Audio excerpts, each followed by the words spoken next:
Makanya ibu pernah baca hadis kan, apa sih perkara yang paling banyak menyebabkan wanita itu dimasukkan neraka? Yang paling banyak memasukkan wanita di dalam neraka ketika mereka tidak bersyukur kepada suaminya. Ketika suaminya melakukan kesalahan, kekurangan, setelah suaminya melakukan banyak kebaikan, lalu tiba-tiba suaminya kepleset dalam satu kesalahan, cepatnya seorang wanita itu berkata kepada suaminya, "Mali araka minka khairun qattun."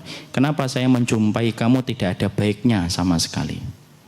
Perkataan lisan itu yang diucapkan wanita itulah yang kata Rasulullah, itu loh perkataan mengkufuri kebaikan suami yang diucapkan dengan lisannya yang menyebabkan banyak wanita berada di dalam neraka walaupun mereka beriman dan melaksanakan sholat ketika kufur kepada kenikmatan suaminya dan itu diucapkan dengan lisannya. Makanya hati-hati dengan lisan. Dan sesungguhnya kita paham lisan itu ibarat apa yang keluar dari teko. Kalau tekonya itu isinya kopi, keluarnya kopi. Kalau isi teko itu teh, keluarnya teh. Sama kondisi hati kita, itulah yang akan keluar lewat lisan kita. Makanya orang kalau sudah lisannya begitu buruk, maka itu tanda barometer iman kepada Allah dan hari akhir begitu buruk sampai ngomongnya pun tidak mampu meluruskan dan tidak mampu diluruskan di dalam setiap ucapan yang keluar dari lisannya. Makanya ibu ketika meminta surga, pegang lisannya. Karena sesungguhnya itulah perkara yang paling banyak memasukkan manusia ke dalam neraka itu adalah karena lisan. Dan justru sebaliknya, perkara yang paling banyak memasukkan kita ke surga itu juga karena lisan. Dan itu juga menjadi tambah besar karena fitnahnya wanita itu juga pada lisannya. Makanya ibu lihat ya, kalau laki-laki dan perempuan nangis itu sebenarnya dia itu kelihatan di mana banyak dosanya. Kalau laki-laki nangis itu apa yang ditutupi ibu? Mata dia. Ya enggak? Laki-laki nangis itu gitu kan? Laki-laki nangis itu gitu. Mas Ari kalau nangis mesti gini.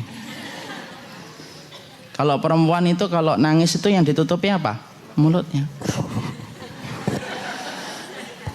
Itu seakan-akan laki-laki dan perempuan itu tahu di mana banyak dosanya. Kenapa laki-laki kalau nangis nutup matanya? Yang paling banyak dosa itu yang matanya itu laki-laki itu. Tapi kenapa perempuan itu kemudian kalau nangis itu ditutupin?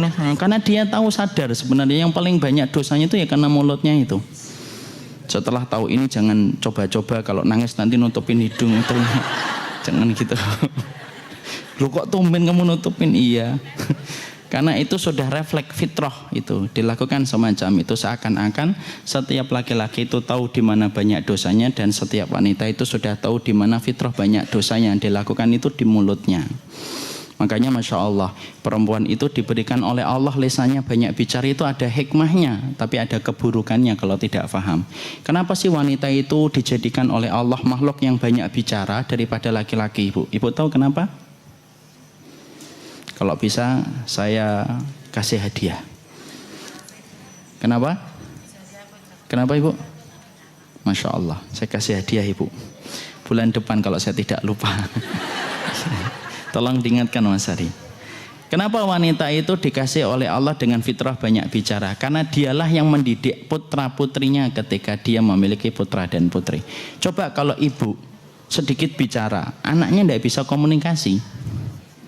Tapi karena ibunya itu pandai bicara, sesuatu yang tidak penting aja diceritakan ke anaknya, disitulah kemudian pikiran anak kita itu luas itu, bisa tahu apa saja. Coba kalau kemudian yang menjadi ibu itu bapak, mungkin anak kita tidak bisa komunikasi bagus itu. Karena apa? Karena bapak pulang ke rumah itu diem, ngeliatin handphone, letakkan remote, letakkan lagi. Kan laki-laki gitu, ya atau tidak? Tidak usah dijawab ibu. Itulah fitrahnya laki-laki ketika sudah letih dari dunia luar. Tapi kalau perempuan itu enggak. Saya tuh kalau ngeliatin istri saya ngobrol sama anak saya itu Masya Allah, saya banyak belajar. Cara dia gendong ngomong apa saja gitu, ketahuan gitu loh, Masya Allah.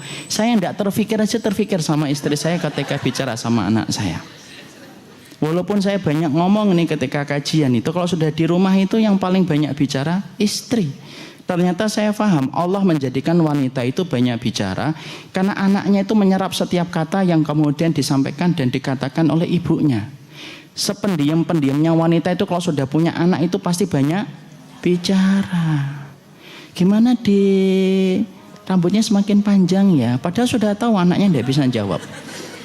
Tapi itulah dinamakan hikmahnya seorang wanita ketika banyak bicara. Ingatkan bulan depan